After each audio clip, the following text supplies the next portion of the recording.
Hi, I'm Dr. Abbas Taras, and I believe we are about to witness a complete change of yet another industry by the power of crowds. So I would like to share with you my observations and make perhaps some forecasts for the future, as well as maybe give you ideas to better realize your potential of your company, of your business, as well as your potential as a thinker, as a business consultant. Now, when we look at the history of the human species, we have been around for about 200,000 years. And in a famous TED Talk, one of the speakers once asked the audience, what do you think had the biggest impact on the development of Homo sapiens, on humans? And the answers from the audience ranged from things like wars or epidemics or prophets or religions or all kinds of other things. And then he said, well, let's first define what does it mean to have an effect on the human race, right? And so he said, well, let's see, for example, what had the greatest effect on humans in terms of our population and the comfort of our life. And when you plot the number of people that have been around for hundreds of thousands of years, and then you look how our population has been changing, you will see that for about 200,000 years that we've been around, our numbers and the way we lived didn't really change much for a long time, even though we did have wars and treaties and religions and prophets and all kinds of other things. Then, about 100 years ago, a little bit more, something remarkable happened. The Industrial Revolution, right? And so that was the time when all of a sudden we didn't have to rely on the muscle power anymore. Up until the Industrial Revolution, we were only as strong as our own muscles and maybe the muscles of the animals that we domesticated. The scientific method and the Industrial Revolution that followed allowed us to become virtually infinitely strong and fast. We invented machines and we were able to do much more. And this is the time when we saw a dramatic increase in the human population, or rate of increase of the human population, as well as the comfort of our lives, right? But then another remarkable thing happened again a few years later, or a few decades later, I guess. So some 30 years ago or so, we not really invented, we started using computers on a large scale. All of a sudden, not only our muscles became much stronger because of the Industrial Revolution and the machines that we invented, but our brains became virtually almost, I don't know, without any limited power. So we can compute millions of operations a second now, and probably billions if we use a strong computer. So all of a sudden, again, we became much more productive. And this is again the time when we see yet another increase in the rate of human population growth. And again, our lives, the comfort of our lives increased dramatically. We can do many more things now that we never even thought would be possible just a few decades ago. But, and this is very important, I believe we are now going through the third revolution. Open Gangnam Style. Gangnam Style. Which is the social revolution. So if the Industrial Revolution multiplied our strength and speed, the computer revolution increased our cognitive processing ability, the social revolution all of a sudden makes us all interconnected. We can now connect with any human being on this planet virtually at zero marginal cost, instantly. In fact, even the Internet of Things is making it possible to connect things to things, not only people to people. It's got to have some applications. Now, unfortunately, we don't know where it's going to lead us, and so far we see that the power of interconnectedness has been primarily used for things that I don't find particularly useful, like checking my email, checking my Facebook account. I can see what a student who took my class 10 years ago had for breakfast today. I mean, it sounds like not very useful, but I believe it's got to have some business applications. This third revolution may be even more significant than the first two. So the question becomes, how do we harness the power of this interconnectedness? And so there are many studies, very well summarized in the books referenced here, that show that experiments conclusively and consistently show that 2 heads are better than 1, and 2,000 heads are better than 2 heads. So we know that Under certain conditions, groups of people can perform better than individuals. The question is, how do we harness that power? You see, when you compare humans to other animals on this planet, we are not necessarily the best. Our physical ability is not necessarily better than that of animals. In fact, there are many animals on this planet that are tougher, faster, stronger than we are. Individual intelligence, we'd like to think that we are smarter than other animals, but there is enough evidence to suggest that there are other animals on this planet that are equally smart or sometimes even smarter. Here is, for example, a video of a chimp solving a relatively simple cognitive task, but solving it so well that I cannot think of any human who can do it better. I mean, maybe with some training, but I mean, can you solve that quickly? I wouldn't be so, right? So we are not even necessarily the smartest animals, or at least not on all tasks the smartest animals. Where we excel is the collective intelligence. We are uniquely good at taking large groups of people and completing complex tasks. Let me give you another example from one of the TED Talks.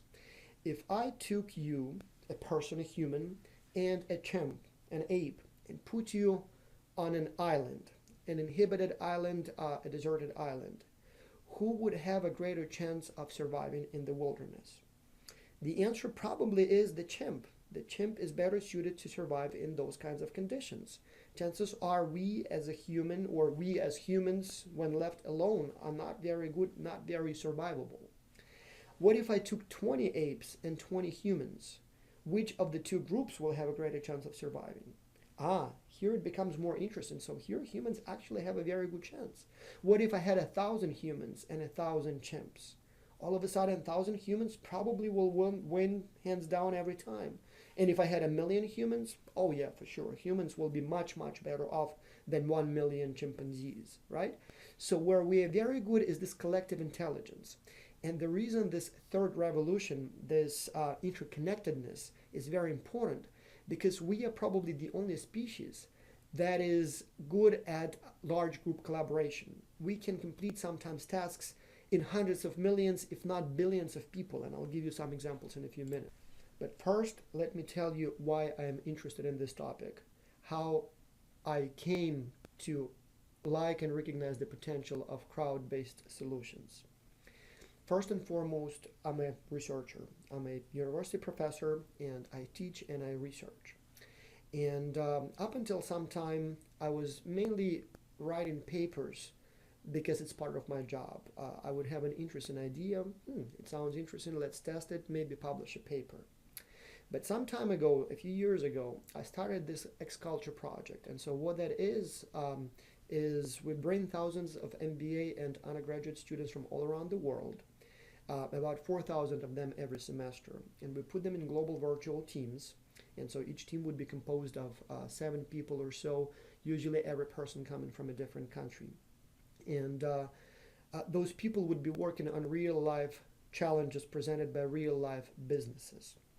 And so initially it was intended to be an educational project. So students just work with people from all around the world, and they experience firsthand the challenges of international collaboration and learn the best practices of working together with people from other cultures.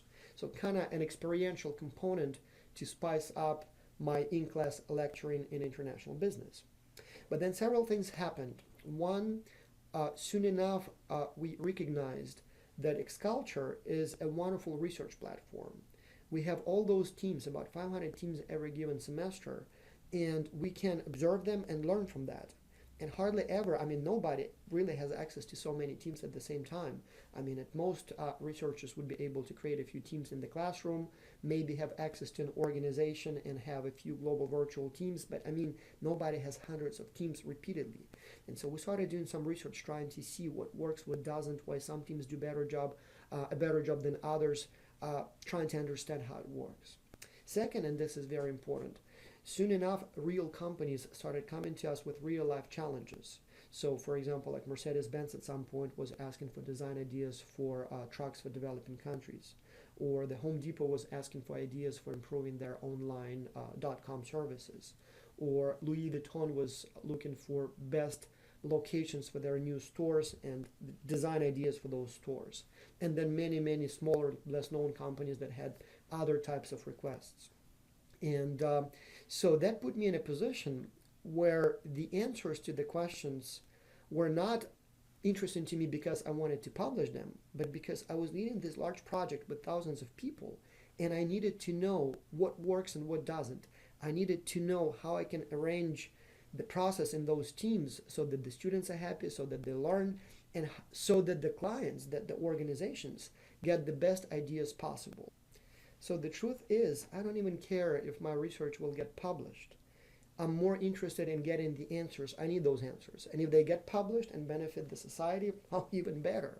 But I need those answers. It's not the publications that matter here. Now, let me give you a few examples of when crowds outperformed experts, and in fact, in some cases, so successfully that they changed entire industries. So there are several types of projects where crowds have been extremely successful.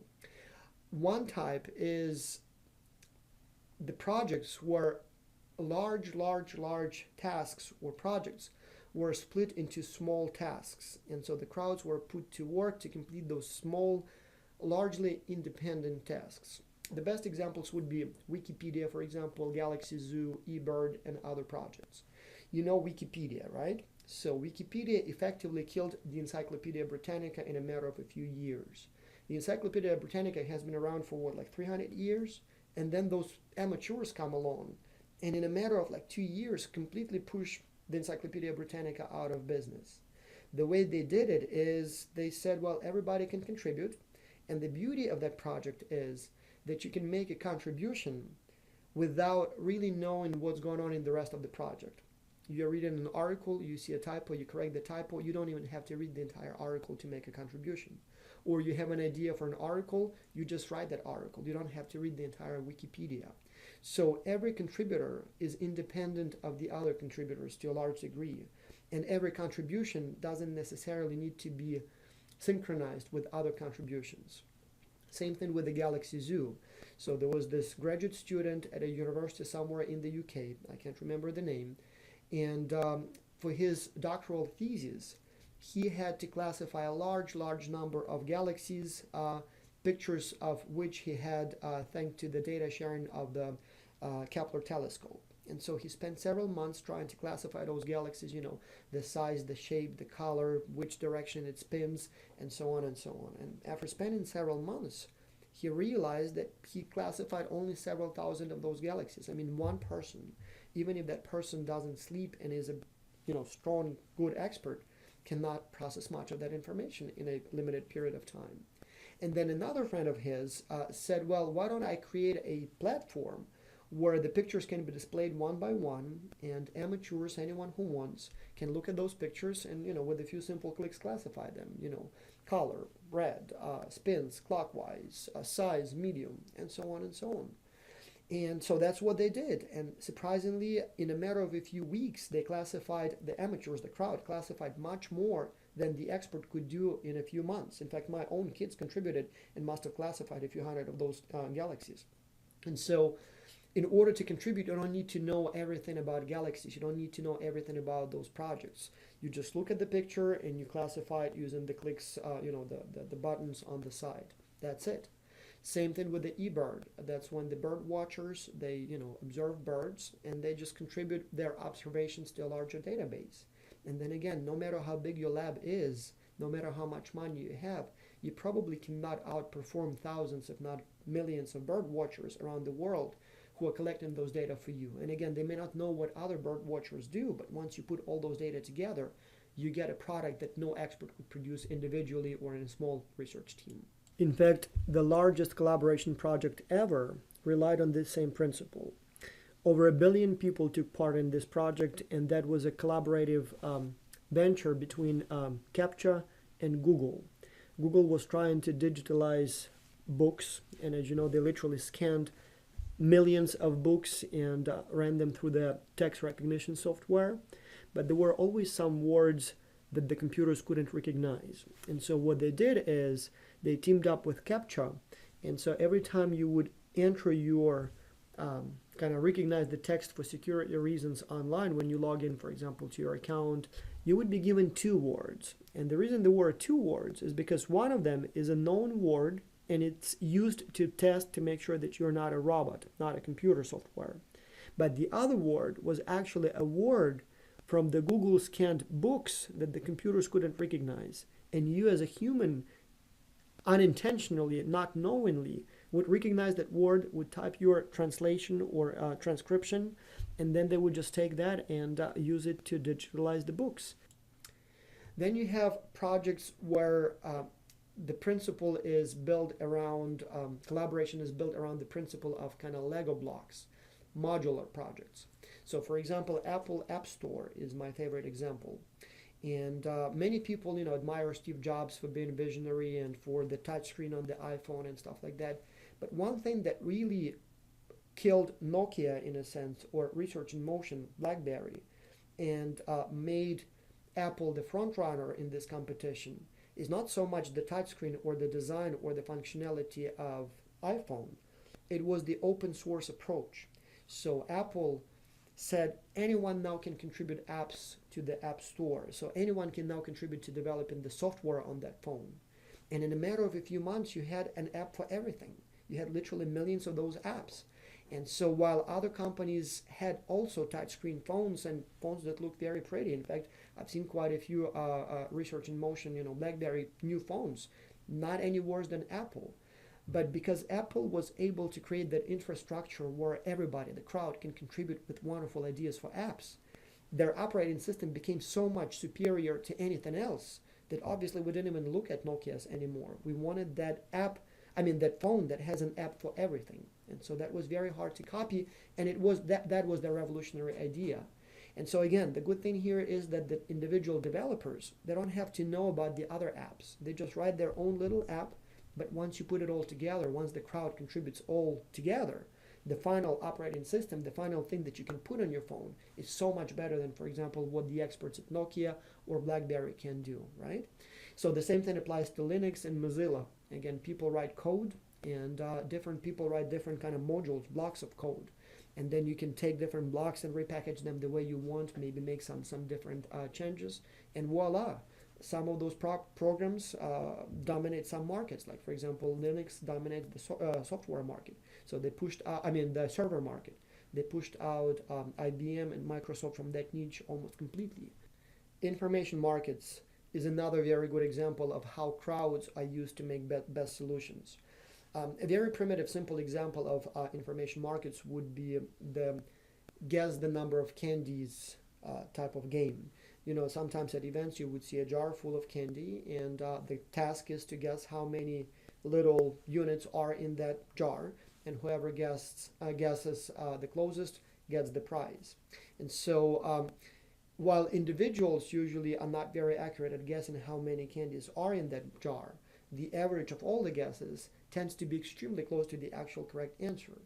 So for example, this same approach has been used by the Iowa Electronic Markets. It's basically a betting platform where people can bet at the on the outcomes of different events, primarily elections. So if you believe that candidate A is going to win, you put some money on that, you bet on that win, and if that turns out to be true, you get money. If not, you lose money. And again, while individuals often made mistakes, if you take the average of the bets, they tended to be extremely accurate as far as predicting who's actually going to win or what actually is going to happen. And then when you look at the stock markets, again, this is a very good example of collective decision making. For example, consider the explosion of Challenger in 1986. Literally minutes after the after the explosion, the stock prices of the company responsible for making the rubber rings that eventually were determined to have been the cause of the explosion, the stocks of that company went down 21 minutes later, 26 minutes later. They were so low that the trading had to be stopped. And only much, much, much later, we learned from the investigation that that was the cause of the explosion. Now, there is also one example that is very close in some sense to X-Culture, and that is the type of projects that use what I call the brute force solutions. Like Innocentive is one of those examples. Innocentive is a company, a website, where companies can place challenges, post challenges, and assign a price to the solution they're willing to pay. if the solution is good, and then people from all around the world can come and work on those challenges, and if they provide the best solution, they will get the money. In fact, there are thousands of people on this planet who literally just wake up in the morning, look through the challenges on incentive, and if they see something they can contribute to, they do. And for many of them, it's just an intellectual challenge. For some of them, that's a source of income. For some of them, that's just, a way to escape boredom or maybe develop professionally. But whatever that is, there are about 100 or 200 challenges posted at incentive at any given time. And the prices range from like $2,000 for the best solution to $25,000, $30,000 for the best solution. And the logic there is that when you broadcast your problem, there is a very good chance there is someone out there, not at your company, out there, who can solve that problem better than anyone at your company. So the best guy for the job works for someone else.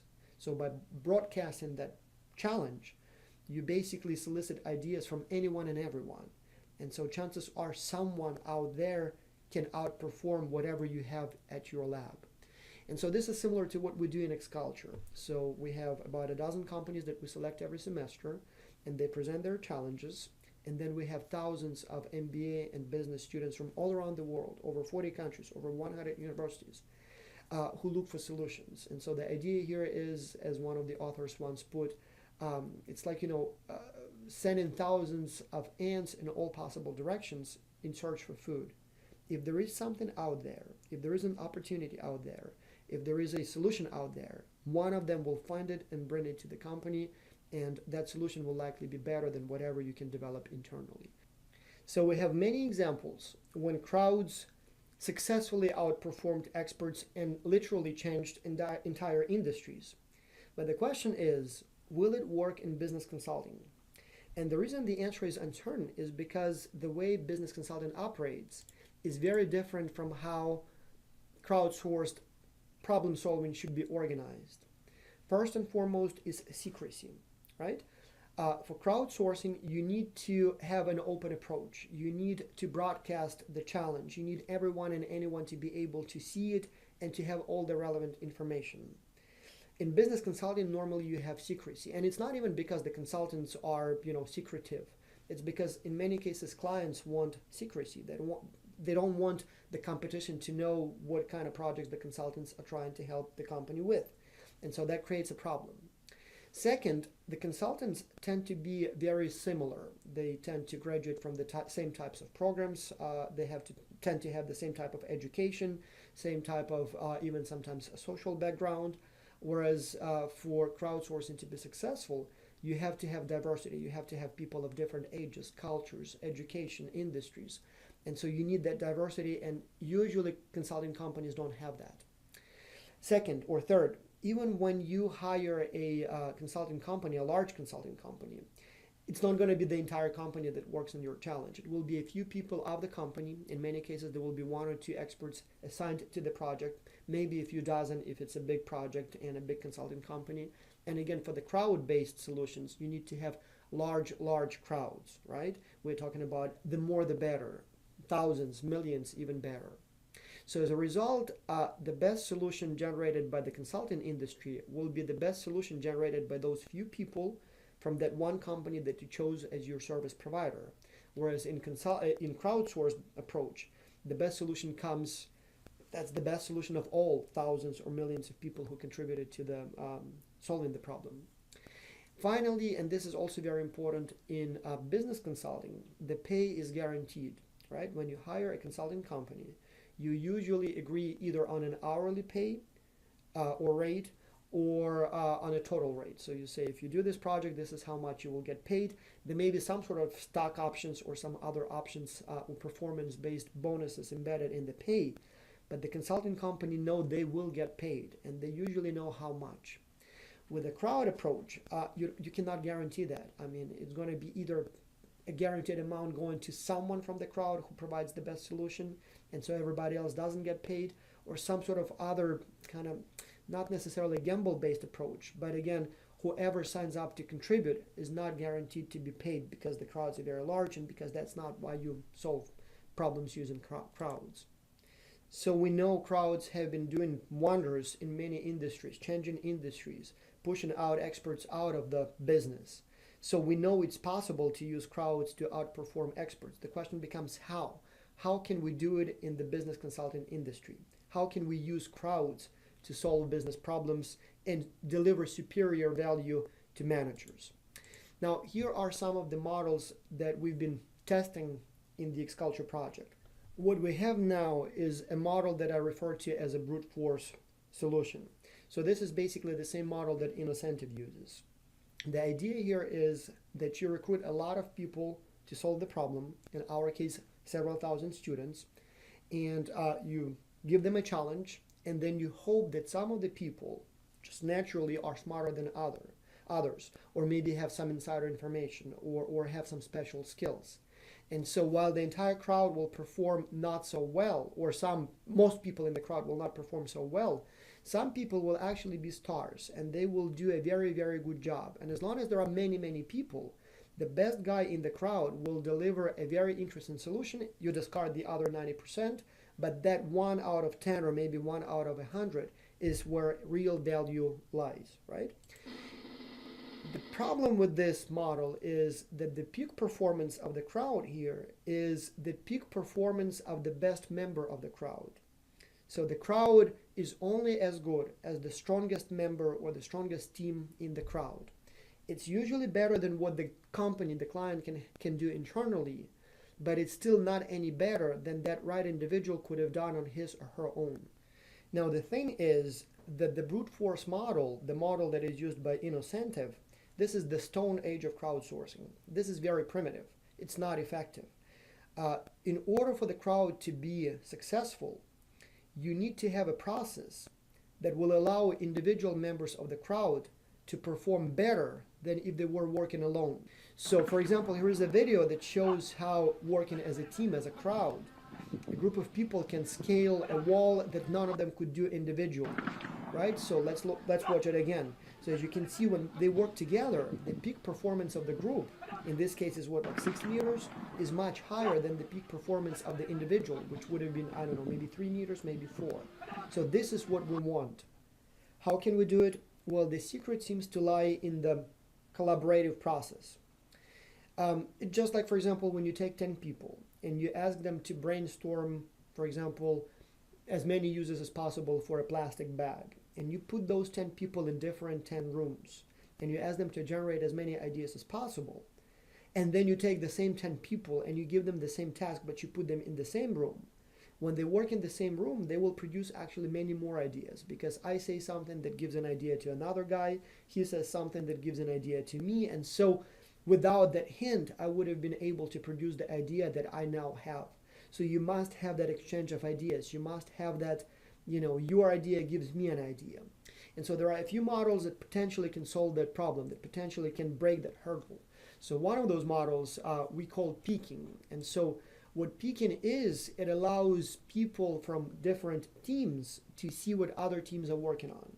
And so in this case, it's not necessarily that they must review what others do, but they have access to what others do.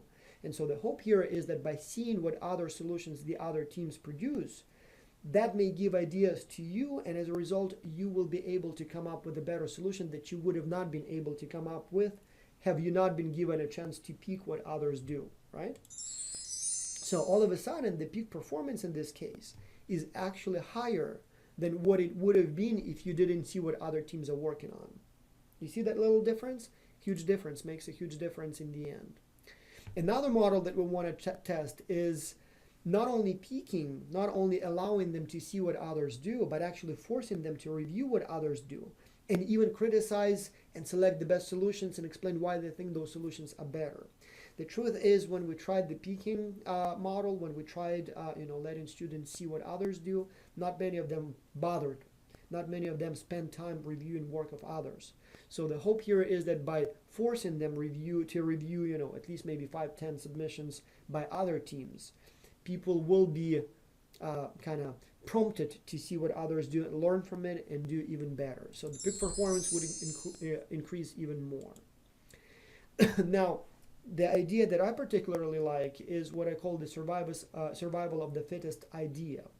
And so under this model, the idea is that there will be many stages of the competition, just like in the Netflix prize or the MATLAB prize or other types of competitions that you would often see in the Silicon Valley and the IT industry. So the way it works there is that the ideas are constantly rated and ranked. And so it's not necessarily that only the best ideas are given the green light, but everybody knows what the best ideas are and tries to build upon those best ideas. And so in our case, in XCulture, what we want to test is, what if we had some sort of like a weekly deliverable, weekly kind of threshold, weekly competition. And so the ideas submitted weekly would be reviewed by the experts, or perhaps even by the team members, project participants themselves. And so the best ideas would be selected. And so what we can do is either rank them, and so everybody will know what the best ideas are so far, and then can drop their bad ideas and focus on the ones that hold more promise. Or maybe even forcefully remove all the bad ideas and select, let's say, out of 550 best ones, or maybe 10 best ones, and say, if you're not in top 10 or top 50, your idea is not a good one. Drop it. It has no promise. Focus on these ideas. And again, we can let teams choose if they want to drop their bad idea or not. But the point here is that in every round of competition, the best idea will be selected and given kind of a priority. And everybody would be told that, you know what, this seems to be better so far. Take a look. Maybe you want to develop this one, the fittest idea, and drop the inferior one. And so the hope is that there will be, each round, there will be the peak performance in each round will be the peak performance of the best guy. But once we have the best ideas, we advance them to the next round, and everybody works on those better solutions. And they further develop them. They would make them even better. And so after week 2, we have something that would have not even thought of in the first round. And then we take the best solution and advance it to the next round, and so on and so on. And so in XCulture, for example, the competition goes on for 8 weeks. And so if every 8 weeks we would rank the ideas and take the best ones and work some more on them, then clearly and guaranteed pretty much, the best solution ever, the best solution overall, will be the one that even the best team working individually would have not been able to produce. There is also a very good chance that the best solution will not be the one that is produced by a team or an individual, but it will be one that will be based on a meta-analysis of all the contributions. So for example, in XCulture, the challenge is often to design a new product or find a new promising market. And so you may have 1,000 submissions, and none of them you can take and just give to the client because none of them is strong.